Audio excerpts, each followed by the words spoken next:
ఎండాకాలంలో అలాంటి ఫుడ్ తీసుకోవడం మనకు లాభమా లేక నష్టమా? హాయ్ ఫ్రెండ్స్, నేను మీ మనీషా. ఎండాకాలం వచ్చిందంటే మనకు ముందుగా గుర్తొచ్చేది వేడి, దాహం, అలసట ఇవే కదా. కానీ ఈ కాలంలో మనం తినే ఆహారం అలాగే తాగే పదార్థాలు కూడా మన ఆరోగ్యాన్ని ఎక్కువగా ప్రభావితం చేస్తాయి అన్న విషయం మీకు తెలుసా? అవును, అది ఎలా అన్నది నేను మీకు ఈ వీడియోలో తెలియజేస్తాను. బయట ఎండల్లో తిరిగి వచ్చాక ఫ్రిడ్జ్ తలుపు తెరిచి ఒక చల్లని కూల్ డ్రింక్ తాగితే ఆ క్షణంలో చాలా కూల్గా అనిపిస్తుంది కదా.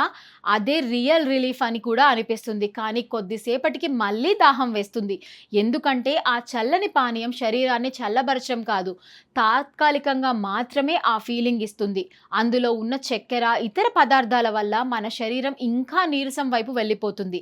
అంటే మనం కూల్ అవ్వాలని తాగిందే మనల్ని ఇంకా డ్రైగా మార్చేస్తుంది అనమాట. అలాగే ఎండాకాలంలో చాలా మందికి వేడి వేడి వేపుడు పదార్థాలు తినే అలవాటు ఉంటుంది.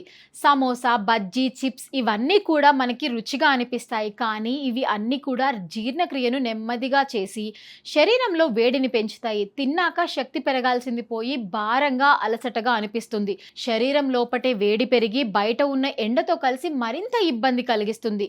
ఇంకా ఐస్ క్రీమ్స్ విషయానికి వస్తే ఇది ఎండాకాలంలో చాలా మందికి ఫేవరెట్ ఐటెం. ఎందుకంటే తిన్న వెంటనే చల్లగా అనిపిస్తుంది. కానీ తరచూ తింటుంటే గొంతు సమస్యలు, అలసట, రోగనిరోధక శక్తి తగ్గడం వంటి సమస్యలు మెల్లగా మొదలవుతాయి. మనకు వెంటనే కనిపించకపోయినా ప్రభావం మాత్రం ఖచ్చితంగా ఉంటుంది. అందుకే ఎండాకాలంలో మనం తీసుకునే ఆహారం విషయంలో కొంచెం జాగ్రత్తగా ఉండాలి. మన శరీరానికి సహజంగా చల్లదనం ఇచ్చే పదార్థాలను ఎంచుకోవాలి. నీటి శాతం ఎక్కువగా ఉండే పండ్లు, ముఖ్యంగా పుచ్చకాయ వంటి పండ్లు శరీరాన్ని తేమగా ఉంచుతాయి.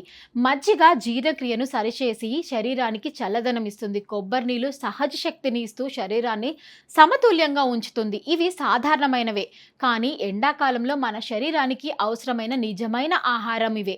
ఎండాకాలంలో ముఖ్యంగా ఒక చిన్న విషయం మీరు గుర్తుంచుకుంటే చాలు. భారమైన ఆహారం తీసుకుంటే శరీరంలో వేడి పెరుగుతుంది, తేలికైన ఆహారం తీసుకుంటే శక్తి పెరుగుతుంది అని. మనం తినేది కేవలం ఆకలి తీర్చడానికి కాదు, మన శరీరం సరిగా పనిచేయడానికి, మన ఆరోగ్యం నిలబెట్టుకోవడానికి కూడా. అందుకే ఒకసారి ఆలోచించండి, మీరు ప్రతిరోజు తింటున్న ఆహారం మీ శరీరానికి నిజంగా ఉపయోగపడుతుందా లేక మీకు తెలియకుండా మెల్లగా నష్టపరుస్తుందా అని. ఈ ఎండాకాలంలో మీ ప్లేట్లో మీరు చేసే చిన్న మార్పు మీ ఆరోగ్యాన్ని పూర్తిగా మార్చగలదు. కాబట్టి మీరు తీసుకునే ఆహారాన్ని సరిగా ఎంచుకొని మరీ తినండి. అప్పుడు మాత్రమే ఆ ఆహారం ఎండాకాలంలో మీకు మంచి బెనిఫిట్స్ని అందించగలదు. మరి ఈ ఇన్ఫర్మేషన్ కనుక మీకు నచ్చినట్లయితే వీడియోని లైక్ చేయండి. మరిన్ని ఇంట్రెస్టింగ్ విషయాలు తెలుసుకోవడానికి మా ఛానల్ని సబ్స్క్రైబ్ చేసుకోండి. Thank you for watching.